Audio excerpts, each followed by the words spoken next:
So we all know that our immune system is protecting us from external invaders every minute, every second. Now, how much do you know about our immune system? Today, let me share with you how our immune system is defending for us every single second. I'll talk about two types of cells that is defending for us every second. Now, the first type of cell is a type of white blood cell called B cells. Now, B cells create a type of protein called antibody. Now, these antibodies bind to pathogens or foreign substances, such as toxins, to neutralize them.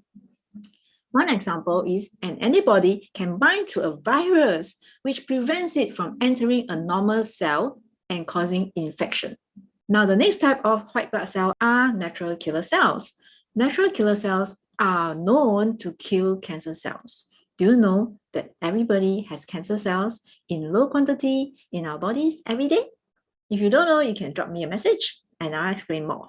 Now, natural killer cells are known to kill cancer. And how do they do that? They secrete perforins and granzymes.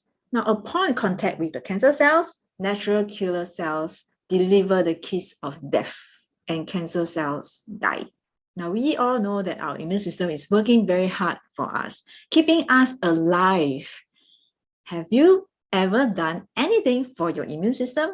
Now, if you have not and you want to start but don't know how, you can reach out to me in the link above or below.